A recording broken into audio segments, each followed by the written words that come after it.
कि हिंदी है हम वतन है, हिंदी है हम वतन है, हिंदुस्तान हमारा, सारे जहां से अच्छा हिंदुस्तान हमारा। यही वाक्यांशों के साथ मैं अपनी वाणी को विराम देता हूँ। धन्यवाद।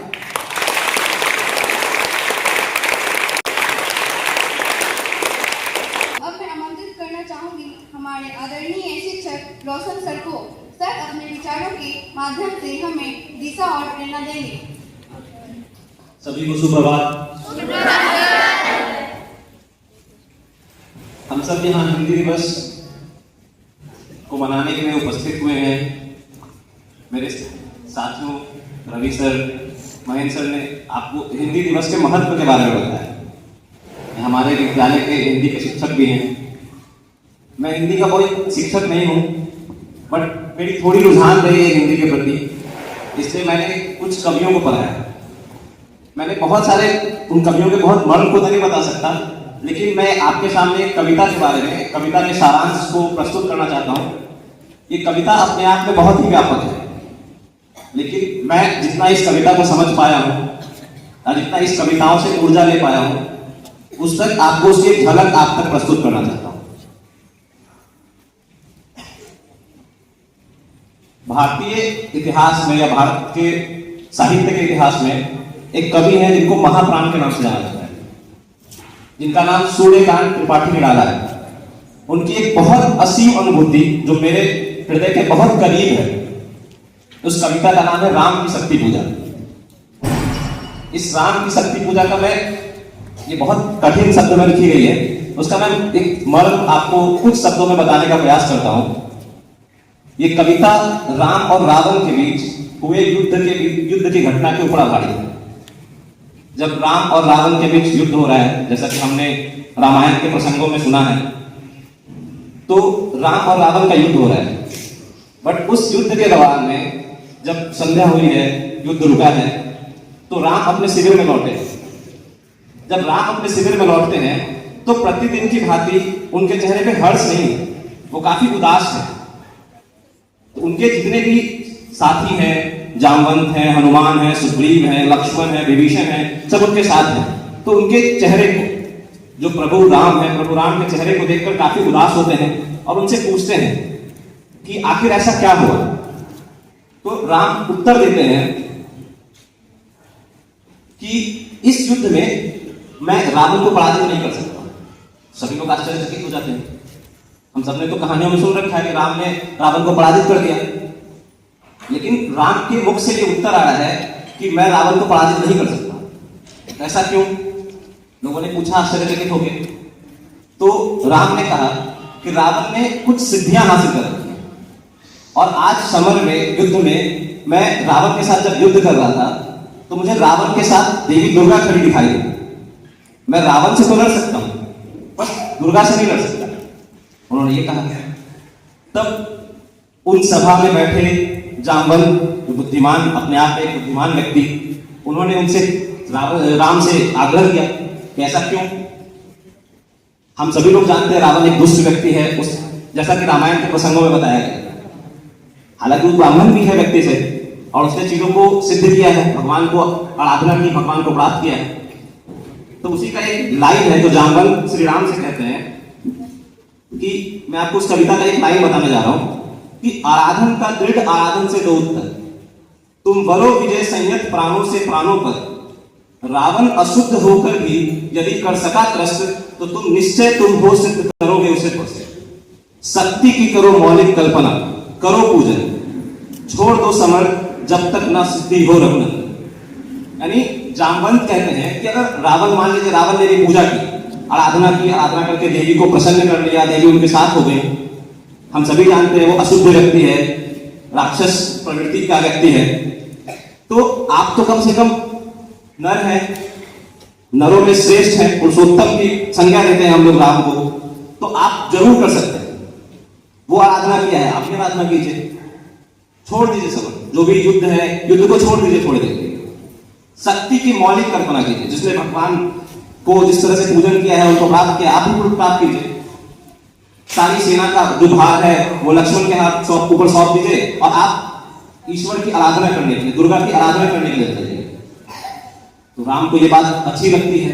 राम थोड़े समय के लिए अंतर्ध्यान होते हैं और फिर वो मुस्कुराते हुए, जो मन मुस्कान होती है, मुस्कुराते हुए हनुमान को बुलाते हैं। हनुमान को कहते हैं कि जाइए मेरे लिए 1008 कमल के फूल लेकर आओ। कमल के फूल लेकर आते हैं और राम जो है वो पूजन करने बैठते हैं। तो राम पूजन करते हैं, पूजा का प्रथम दिन बीतता है, द्वितीय दिन बीतता है, तृतीय दिन बीतता है, इस तरह करके अष्ट 8 दिन जो है पूरे हो जाते हैं। नवम दिन होता है, नौवां दिन होता है। तो दुर्गा को लगता है कि अब राम का भी परीक्षा लेनी चाहिए, राम की भी परीक्षा होनी चाहिए। दुर्गा वहां पहुंचती है और जो उन्होंने 1008 कमल मंगाए थे, जो एक एक करके चढ़ा रहे थे, उसमें से एक कमल जो है वो, तो अंतिम जो तसरी है, प्लेट है, उसमें एक कमल बचा होता है। उस एक कमल को दुर्गा अंतर्ध्यान कर देती है, विलोप कर देती है। तब राम जब आंख बंद करके अपने प्लेट में हाथ बढ़ाते हैं कि हम कमल का फूल देवी पे अर्पित करें, तो कमल का फूल उनके हाथ में नहीं लगता, क्योंकि प्लेट में है ही नहीं।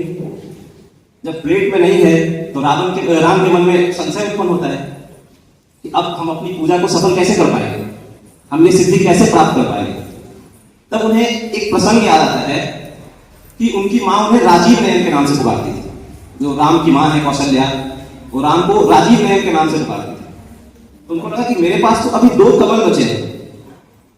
राजीव नयन का मतलब कमल के समान जिनकी आंखें होती हैं उनको राजीव नयन कहा जाता है। तो राम को याद है कि मेरी माँ मुझे राजीव नयन करके पुकारती है, मेरे पास तो 2 कमल शेष हैं, मुझे तो सिर्फ एक की आवश्यकता है। देवी दुर्गा वहीं पे सामने है, वो देख रही है उनको, अंतर्ध्यान मुद्रा में है बट वो देख रही है। तो राम को जब ये पता चलता है कि मेरे पास तो 2 नयन शेष हैं, तो अपने कर्कश से एक तीर उठाते हैं और तीर उठा के जैसे ही बोलते कि मैं एक नेत्र, जो मेरे पास 2 नेत्र है, उसमें से एक अर्पित करके पूजन को सिद्ध करूंगा, पूजा को पूर्ण करता हूं, ताकि ये समर जीतना, ये युद्ध जीतना बहुत आवश्यक है। मेरे नेत्र रहे ना रहे, लेकिन ये समर जीतना बहुत आवश्यक है। तो जैसे ही वो अपने कर्कश से तीर उठा के अपने आंख को निकालने के लिए आते हैं, उसी समय दुर्गा प्रकट होती है और आके राम के हाथ को पकड़ लेती है। उसके लिए एक बहुत अच्छी लाइन है यहाँ पे,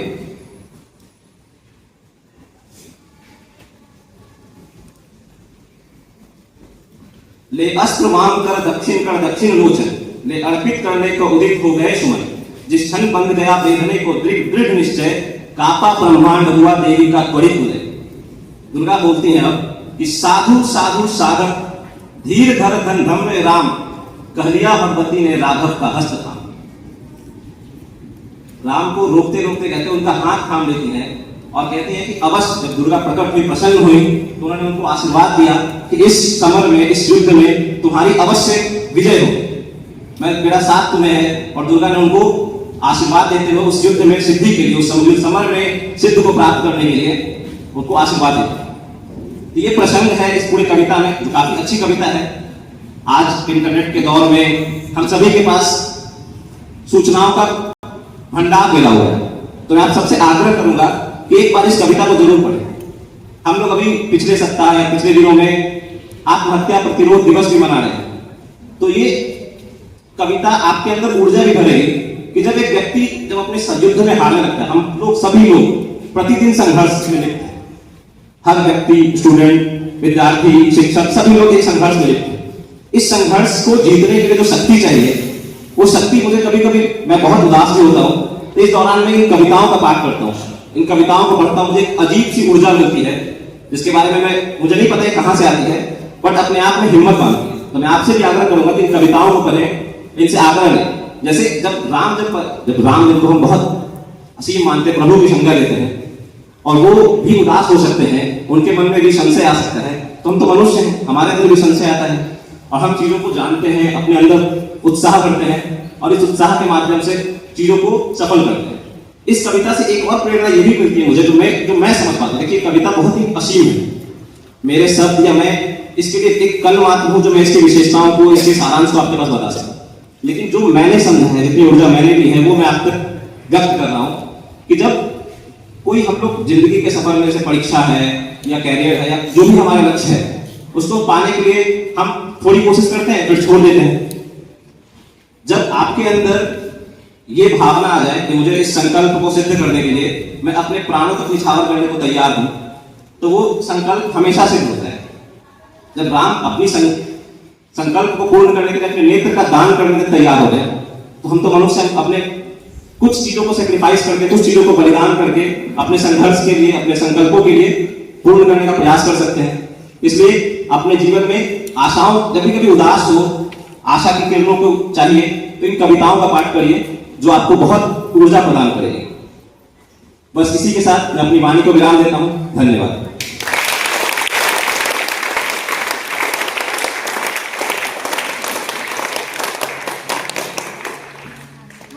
सचमुच सर के विचार हमारे लिए अमूल्य मार्गदर्शन है, हमें जीवन में अनुशासन और मेहनत का महत्व समझाते हैं। अपने धन्यवाद आस्था।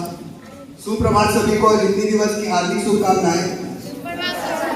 मैं आपके समक्ष एक कविता प्रस्तुत करने जा रहा हूँ और उस कविता के बस 4 लाइन है। मैं आपका ज्यादा समय नहीं लूंगा और मैं चाहूंगा कि इस कविता के माध्यम से मैं अपने संदेश को आप तक पहुंचा सकूं। ये कविता लिखने वाले लेखक का नाम है, कवि का नाम है अज्ञेय और कविता का नाम है सांप। और यह कविता है कि सांप सभ्य तो तुम हुए नहीं, सांप सभ्य तो तुम हुए नहीं, नगर में बसना भी तुम्हें नहीं आया। सांप सभ्य तो तुम हुए नहीं, नगर में बसना भी तुम्हें नहीं आया, फिर किससे सीखा डसना, विष कहां से पाया। धन्यवाद।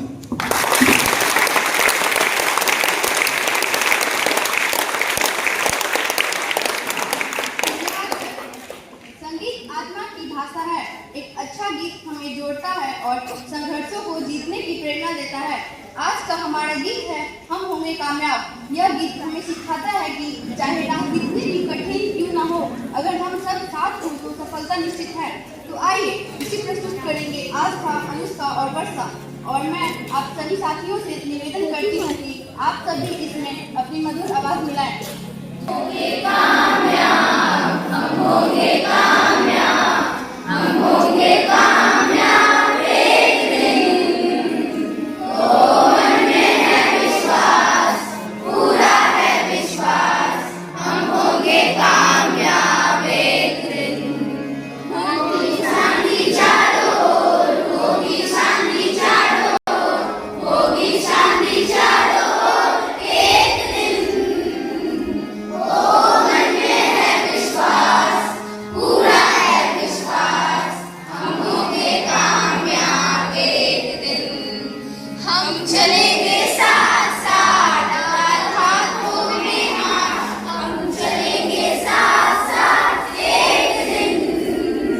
तो मन में है विश्वास, पूरा है विश्वास, हम होंगे कामयाब एक दिन। नहीं डर किसी का आज, नहीं डर किसी का आज, नहीं डर किसी का आज एक दिन। तो मन में है विश्वास, पूरा है विश्वास, हम होंगे कामयाब एक दिन। हम होंगे कामयाब एक दिन, हम होंगे कामयाब एक दिन।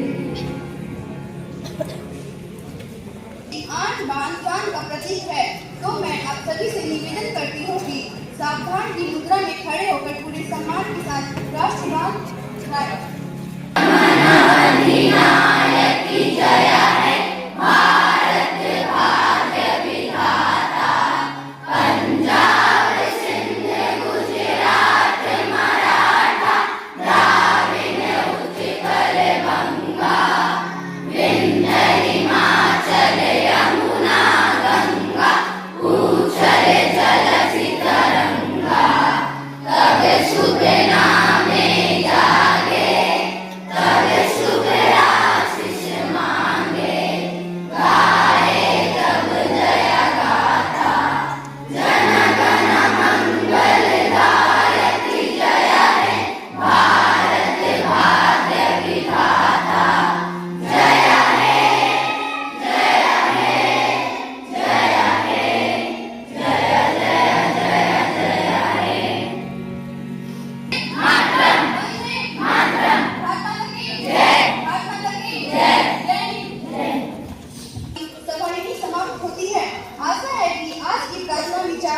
भाषण और गीत से मिली प्रेरणा हमें पूरे दिन उत्साहित और